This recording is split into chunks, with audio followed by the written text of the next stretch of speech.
पिछली बार हम लोगों ने गॉस लॉ पर कुछ सवाल हल किए थे और हमने एक अगला सवाल स्टेट किया था जो इस लेक्चर में हम करने वाले हैं कि अगर किसी क्षेत्र में इलेक्ट्रिक फील्ड हमारा इस प्रकार का हो, E बराबर Q/4πε0 R स्क्वायर इन R कैप डायरेक्शन,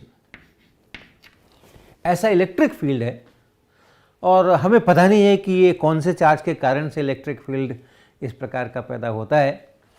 ऐसा हम बहाना करेंगे कि हमें पता नहीं है और इलेक्ट्रिक फील्ड से हम उस चार्ज को ढूंढेंगे कि वो चार्ज कहाँ है, एक चार्ज है या चार्ज डिस्ट्रीब्यूशन है या क्या है, इसको हम लोग करेंगे। तो गॉस लॉ आपको ध्यान है, हमने कहा divergence of E is equal to ρ/ε0।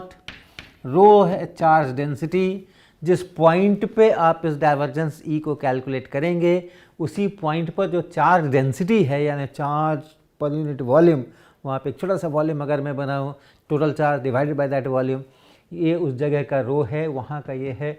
और ये इक्वेशन हर जगह पे पॉइंट बाय पॉइंट इसको फॉलो होना है।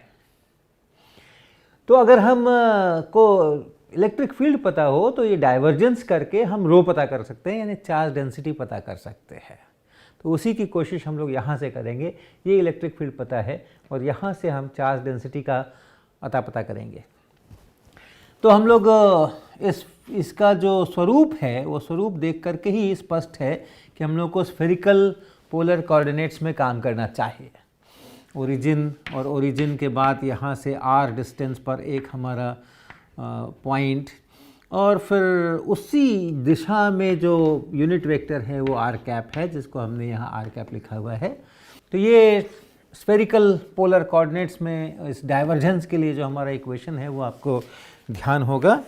वो हमारा इक्वेशन होता है डाइवर्जेंस ऑफ E, किसी भी वेक्टर का डाइवर्जेंस, जब वेक्टर फील्ड का डाइवर्जेंस बराबर 1/r square del del r और फिर r square ER, r square ER और फिर आगे 1/r साइन थीटा यहाँ और dd theta del del theta यहाँ और साइन थीटा और E थीटा ये यहाँ और फिर प्लस 1/r साइन थीटा और डेल डेल फाई और del E phi del phi. ये तो ये स्फेरिकल पोलर कोऑर्डिनेट्स को अगर हम इस्तेमाल करते हैं r थीटा फाई को, तो डाइवर्जेंस E के लिए ये हमारा जनरल इक्वेशन, जनरल फार्मूला है। यहाँ देखें, यहाँ जो इलेक्ट्रिक फील्ड है वो r कैप की दिशा में है, यानी थीटा कैप और फाई कैप की दिशा में कोई कंपोनेंट नहीं है। तो अर्थात ये जो ER है ये तो है, ER r दिशा में जो कंपोनेंट है वो ये है Q/4πε0 R स्क्वायर और E थीटा 0 है और E फाई भी 0 है, क्योंकि यहाँ पे थीटा कैप फाई कैप नहीं आ रहे, तो वो जो कंपोनेंट्स है थीटा कैप डायरेक्शन में वो 0 है और फाई कैप डायरेक्शन में जो कंपोनेंट है वो 0 है। आपको फिर से स्फेरिकल पोलर कोऑर्डिनेट की ज्योमेट्री याद होगी। थीटा कैप किसको कहते हैं हम? अगर आप इस r को न बदलें और फाई को भी न बदलें, यानी यहाँ से अगर आप xy प्लेन पे परपेंडिकुलर खींचते हैं तो ये जो प्लेन बनता है, यहाँ से ऐसे परपेंडिकुलर भी खींच सकते हैं, ये जो प्लेन बनता है इसी प्लेन में हम रहेंगे और इसी प्लेन में थीटा को बदलेंगे, इस थीटा को, ये फाई है। तो फाई नहीं बदलना, r नहीं बदलना, केवल थीटा बदलना। तब जिस डायरेक्शन में चलोगे वही थीटा कैप का डायरेक्शन है। इस तरह से, ये इस तरह से, ऐसा कुछ और फिर इन दोनों के परपेंडिकुलर ऐसे हॉरिजॉन्टल डायरेक्शन में z एक्सिस के चारों बगल वो जो डायरेक्शन आएगा वो फाई कैप का डायरेक्शन होगा। उधर कोई कंपोनेंट नहीं है, इसलिए ये सब। अब इन चीज़ों को आप यहाँ रखिए। तो चूंकि E थीटा 0 है, E फाई 0 है, इसलिए ये सारा पार्ट जो है वो 0 है, सिर्फ ये बचेगा। ये क्या है? Divergence of E is equal to 1/r square del del r square और multiplied by ER, r cap की दिशा में इलेक्ट्रिक फील्ड का कंपोनेंट, और वो कंपोनेंट है ये इतना। So this into Q divided by 4πε0 r square. अब आप इस r स्क्वायर को, इस r स्क्वायर को काट लीजिए, तो जो अंदर में बच गया वो बच गया Q/4πε0, जो कि कांस्टेंट है, r पे डिपेंड नहीं करता है, और r पे डिपेंड नहीं करता है, कांस्टेंट है, और आप r की अपेक्षा डिफरेंशिएट कर रहे हैं तो 0। तो ये पूरा पार्ट 0, और इसलिए डाइवर्जेंस E बराबर 0। और डाइवर्जेंस ऑफ E बराबर 0 का मतलब है कि ρ/ε0 ये बराबर 0। डाइवर्जेंस ऑफ E बराबर ρ/ε0, और इसलिए डाइवर्जेंस ऑफ E अगर 0 है तो अर्थात ρ बराबर 0, यानी चार्ज डेंसिटी है ही नहीं। और ये हर एक r के लिए निकल करके आ रहा है, हमने r का कोई एक वैल्यू नहीं लिखा है, तो यानी कहीं पर भी आप पॉइंट लें तो वहाँ पे चार्ज डेंसिटी है ही नहीं, तो फिर ये इलेक्ट्रिक फील्ड आ कहाँ से रहा है? तो इस गणित के अंदर में एक घपला ज़रूर किया है हमने कि इस r स्क्वायर को, इस r स्क्वायर को हमने न्यूमरेटर से और डिनोमिनेटर से काट दिया है। अगर r बराबर 0 नहीं है तो ये काम हम कर सकते हैं, लेकिन अगर r बराबर 0 है तो फिर ये न्यूमरेटर में 0, ये डिनोमिनेटर में 0, और 0/0 को ऐसे काट देना और उसको 1 कह देना, ये उचित नहीं है, ये नहीं कर सकते हम। इसलिए ये जो हमने स्टेप्स किए हैं, ये स्टेप्स ये जो हमने लिखे हैं, ये r 0 नहीं है तब तो ये सही है, लेकिन r अगर 0 है तब ये स्टेप जो है इसको फिर से देखने की ज़रूरत है। तो एक चीज़ इसमें से निकल करके आ रही है कि yes, ρ is equal to 0 for r not equal to 0, यानी ओरिजिन के अलावा, r इक्वल टू 0 यानी ओरिजिन के अलावा और तो कहीं कोई चार्ज है ही नहीं। अगर ये इलेक्ट्रिक फील्ड लाना है तो इस इलेक्ट्रिक फील्ड को लाने के लिए चार्ज कहाँ होने चाहिए, कैसे होने चाहिए, कैसे डिस्ट्रीब्यूट होना चाहिए, तो एक कड़ी उसमें से मिली हमें कि ओरिजिन पर जो कुछ होना है ओरिजिन पर होना है, उसके अलावा तो कहीं कोई चार्ज होना ही नहीं है, चार्ज डेंसिटी 0। अब ओरिजिन पर क्या होगा, r बराबर 0 पर क्या होगा? r बराबर 0 पर हम इस तरीके का काम नहीं कर सकते हैं, और इसलिए हमें डाइवर्जेंस ऑफ E निकालने के लिए इस फॉर्मूला का इस्तेमाल, इस एक्सप्रेशन का इस्तेमाल नहीं करना है। r इक्वल टू 0 पे अगर हम डाइवर्जेंस चाहते हैं, E डाइवर्जेंस E चाहते हैं, इस तरह से हम चलेंगे तो यहाँ आके हम स्टक हो जाएंगे, यहाँ के हम फंस जाएंगे। तो हम डाइवर्जेंस ऑफ E का जो सबसे पहले हमने डेफिनेशन किया था, और ये कहा था कि ये डेफिनेशन से ये निकल करके आता है, उसकी चर्चा सोचिए।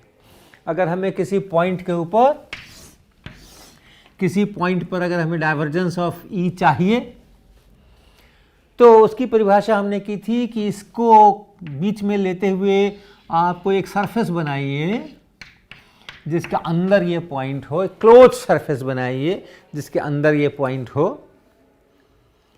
और उसके बाद उस क्लोज सरफेस पर, ये जो क्लोज सरफेस बना, इस क्लोज सरफेस पे आप इलेक्ट्रिक फील्ड का सरफेस इंटीग्रेशन कीजिए। ये क्या चीज लिखी है हमने? ये हमने क्लोज सरफेस बनाया, ऐसा बंद आयतन बन गया अंदर में, और उसी आयतन के भीतर में कहीं पर ये पॉइंट है जहां हम डाइवर्जेंस ऑफ E निकालना चाह रहे हैं। और फिर उस सरफेस पर आप कुछ एलिमेंट लीजिए, उस सरफेस पे आप एक एलिमेंट लीजिए dA, और उस जगह पे आप उसका परपेंडिकुलर डायरेक्शन बनाइए, और उस परपेंडिकुलर डायरेक्शन में आप ऐसा एक, उस डायरेक्शन में वेक्टर लीजिए जिसका मैग्नीट्यूड हो इतना। ये है ये dA वेक्टर। अगर आपके पास एक क्लोज सरफेस है, जैसे बॉल की सतह है, बंद सिलेंडर है, ऊपर नीचे से ढक्कन बंद है, सिलेंडर है, किसी भी किस्म का क्लोज सरफेस है जिसके भीतर एक वॉल्यूम है, तो आप उसके सरफेस पे एक छोटा सा सरफेस एरिया एलिमेंट बनाइए और यहाँ से एक वेक्टर खींचिए जिसका डायरेक्शन आउटवर्ड नॉर्मल की तरफ हो और जिसका मैग्नीट्यूड इस एरिया के बराबर हो, उसको हम लोग कहते हैं डीए वेक्टर। और यहाँ जो इलेक्ट्रिक फील्ड है उसके साथ में उसका आप डॉट प्रोडक्ट लीजिए, तब ये बनेगा, और इस पूरे सरफेस पे उसको इंटीग्रेट कर लीजिए, तब ये बनेगा। और इसको आप भाग लगाइए इस वॉल्यूम से, ये जो वॉल्यूम है उस वॉल्यूम से आप भाग लगाइए, ये जो क्वांटिटी बनी इसका फिर आप लिमिट लीजिए, ये बेसिक डेफिनेशन है, इसका लिमिट लीजिए, जबकि ये जो वॉल्यूम है ये छोटा होते होते हम जीरो पे टेंड करा रहे हैं, ध्यान रहे ये हमेशा अंदर रहना है। तो यानी हम उसको छोटा करते करते और बिल्कुल इस पॉइंट को इनक्लोज करता हुआ इन्फिनिटेसिमल रेडियस वहाँ तक हम पहुँचना चाहते हैं। ये जो चीज़ है, this is divergence of E at that point, divergence of E at this point, ये हमारा बहुत बेसिक डेफिनेशन है और हम इसी को इस्तेमाल करने जा रहे हैं यहाँ अपने केस में डाइवर्जेंस ऑफ ई निकालने के लिए। तो क्या करें हम r इक्वल टू 0 के लिए, r इक्वल टू 0 के लिए हम इस ओरिजिन को केंद्र में लेते हुए और एक स्फेरिकल सरफेस कंस्ट्रक्ट करते हैं, एक ये स्फेरिकल सरफेस हम कंस्ट्रक्ट करते हैं किसी भी रेडियस का, और तब हम पूछते हैं भाई कि यहाँ पर ये integration E dot D A क्या है। तो अगर आप integration E dot D A लिखेंगे इस क्लोज सरफेस पे, तो जो इलेक्ट्रिक फील्ड है वो है q/4 pi epsilon not r square r cap direction में, ये इलेक्ट्रिक फील्ड है, और डॉट प्रोडक्ट करना है आपको dA से। तो dA जो है वो उसका जो डायरेक्शन है वो फिर से r कैप की डायरेक्शन में है, और फिर आप यहाँ पर उसको dA करेंगे। dA के लिए आप एक्सप्रेशन लिख सकते हैं।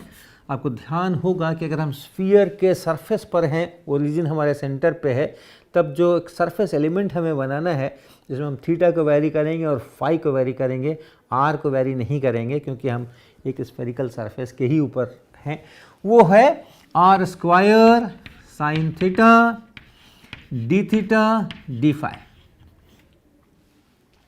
ये है वो एरिया एलिमेंट आर कैप, ये है वो डीए, ये जो डीए है डीए हमने कैसे कंस्ट्रक्ट किया, यहाँ पे वो स्फीयर है, ओरिजिन पे सेंटर है, और फिर हमने जहाँ पर हैं वहाँ पर से थीटा डायरेक्शन में एक आर्क खींचा छोटा, जिसमें कि थीटा का थीटा प्लस डी थीटा बना, और फिर फाई कैप के डायरेक्शन में एक आर्क खींचा, फाई का फाई प्लस डी फाई बनाया, और उन दोनों से हमने यहाँ पे ऐसा सरफेस बनाया, और वो सरफेस इतना बना r d theta into r sine theta d phi.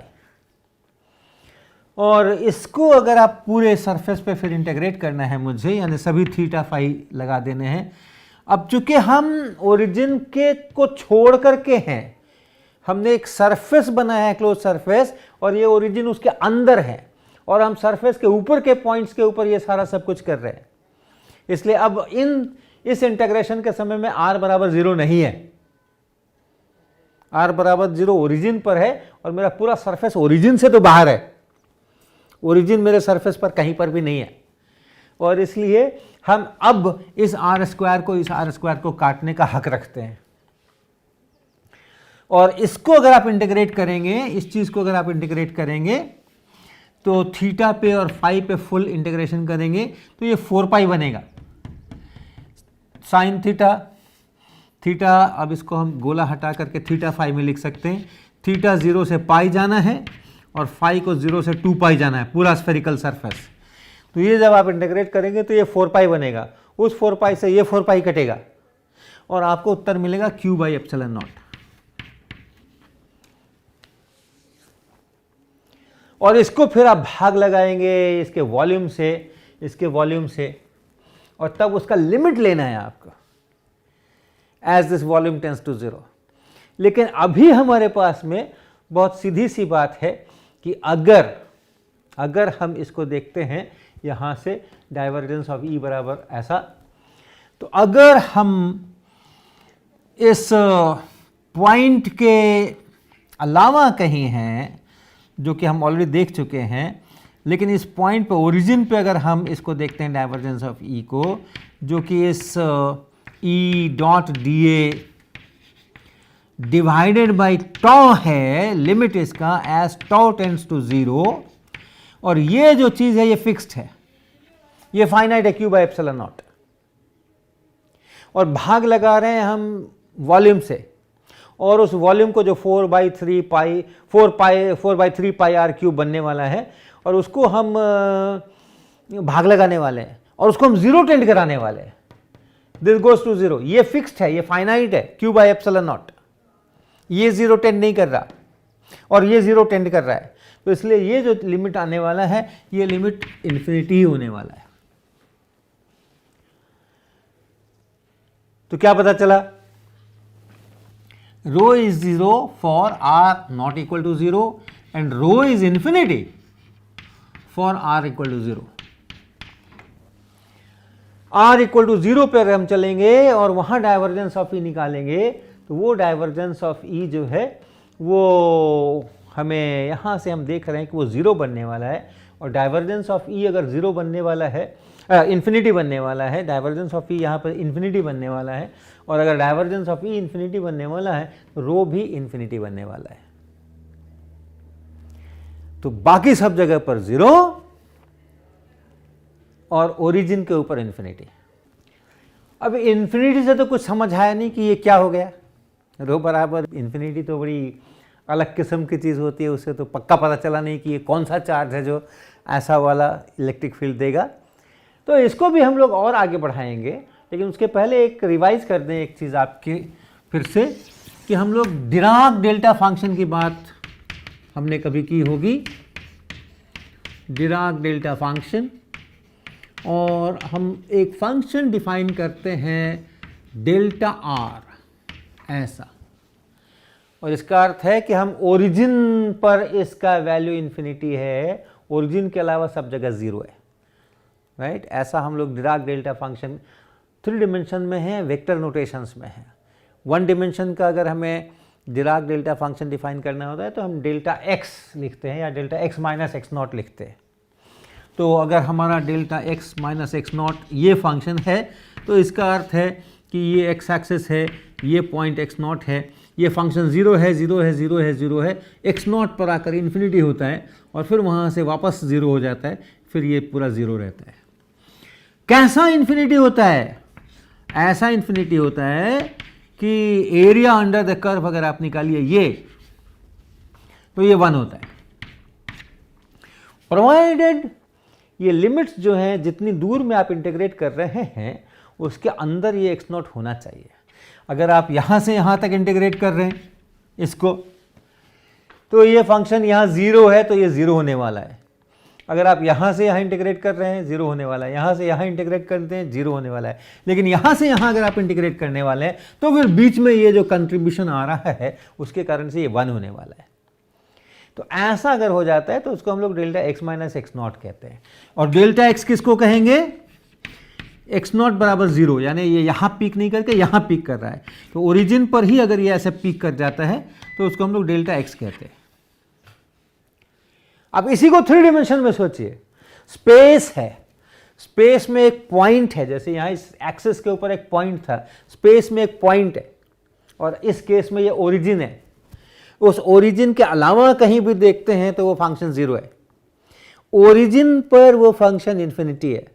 और कैसा इन्फिनिटी है कि अगर आप इसको इंटीग्रेट कर दें, वॉल्यूम इंटीग्रेशन कर दें इस पे, उस पॉइंट के अराउंड एक वॉल्यूम बनाएं और उस वॉल्यूम पर इंटीग्रेट करें, वॉल्यूम से मल्टीप्लाई करें, जैसे यहाँ dx है वैसे वहाँ पे अब dx dy dz अगर कार्टेशियन यूज करते हैं तो ऐसा कर दें। This should be 1 if origin is included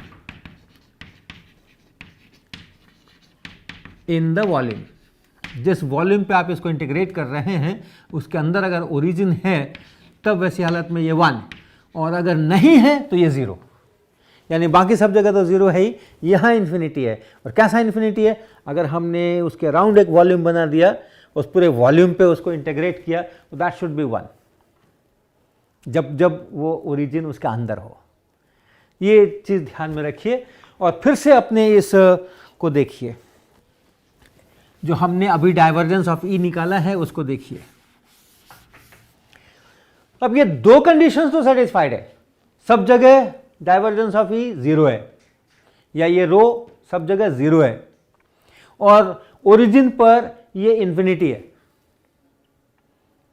तो दो कंडीशन हो गया। तीसरा कंडीशन भी सेटिस्फाइड है क्या डिराक डेल्टा फंक्शन होने के लिए, उसको देखते हैं।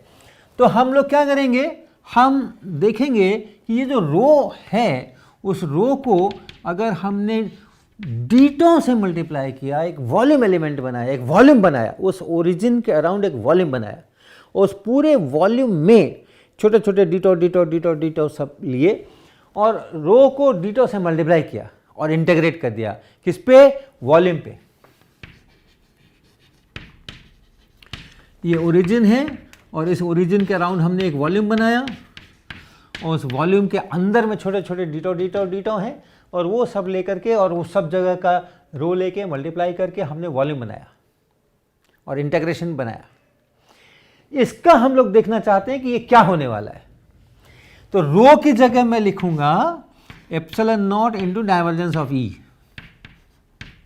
ऐसा डीटो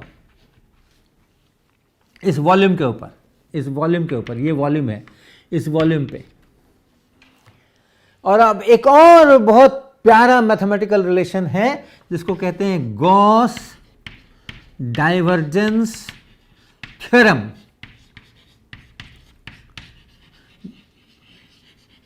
गॉस लॉ से ये बिल्कुल अलग है। गॉस लॉ फिजिक्स का रूल है, प्रकृति उसके अनुसार चलती है, और ये एक गणित का डेरिवेशन है, एक गणित का एक संबंध है। और वो क्या है कि अगर डाइवर्जेंस ऑफ कोई भी वेक्टर, डाइवर्जेंस ऑफ ई, इसको आप किसी वॉल्यूम पे इंटीग्रेट करना चाहते हैं, तो आप ऐसा कर सकते हैं कि उस वॉल्यूम का जो सरफेस है, जिस सरफेस से वो वॉल्यूम इनक्लोज होकर के बना है, उस सरफेस पर आइए और उस सरफेस पे इलेक्ट्रिक फील्ड का सीधा ऐसा वाला इंटीग्रेशन कीजिए, ई डॉट डी ए, जैसे हम लोगों ने अभी यहां किया था। और ये दोनों आपस में बराबर होते हैं किसी भी वेक्टर फील्ड के लिए, कि उसका डाइवर्जेंस अगर यहाँ है और तब उसका वॉल्यूम इंटीग्रेशन कर रहे हैं, तो फिर आप उस फील्ड को बिना डाइवर्जेंस वगैरह लिए हुए डायरेक्ट केवल उस वॉल्यूम के सरफेस के ऊपर आप उसको इंटीग्रेट कर डालिए तो भी उतना ही आ जाता है। इसका इस्तेमाल हम यहाँ करेंगे तो क्या मिलेगा, क्या मिलेगा, इसका इस्तेमाल यहाँ करेंगे तो ये एप्सिलॉन नॉट तो मिलेगा ही मिलेगा, और उसके बाद हमें मिलेगा integration divergence of E ditto, अर्थात ई डॉट डी ए किस पे, उस सरफेस पे, और वो क्लोज सरफेस है, ये ऐसा बना सकते हैं।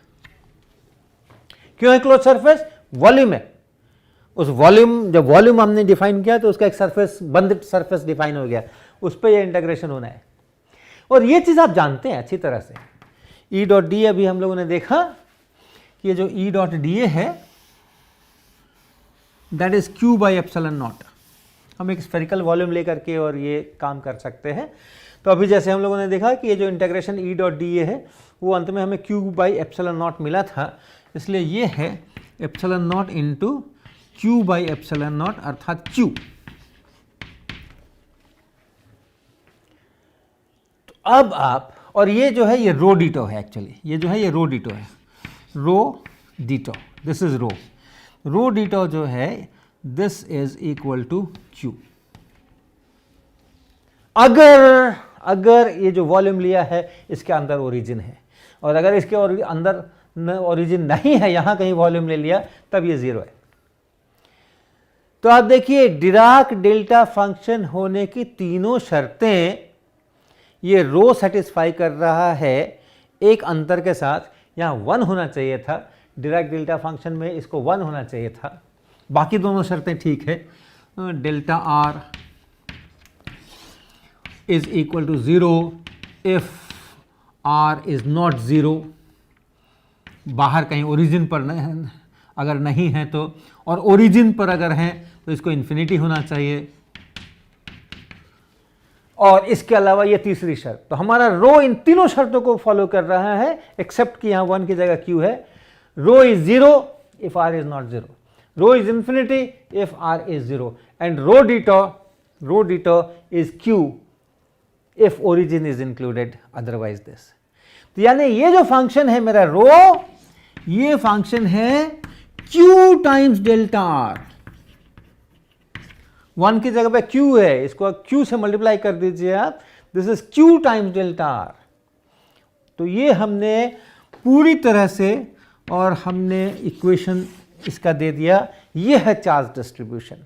और इस चार्ज डिस्ट्रीब्यूशन का मतलब यही है कि ओरिजिन के ऊपर, सिर्फ ओरिजिन के ऊपर एक पॉइंट चार्ज q पड़ा हुआ है, ताकि अगर आप उसके अराउंड वॉल्यूम लेकर के और टोटल चार्ज ढूंढें उसके अंदर में, तो आपको q मिल जाएगा, और उसके अलावा कहीं आप बनाते रहिए वो 0 मिलेगा।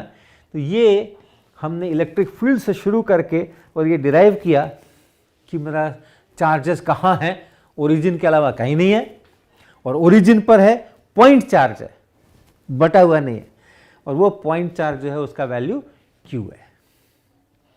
तो ऐसा हम लोग गॉस लॉ का एक उपयोग करते हैं अगर इलेक्ट्रिक फील्ड मालूम हो तो उससे चार्ज डिस्ट्रीब्यूशन निकालने में।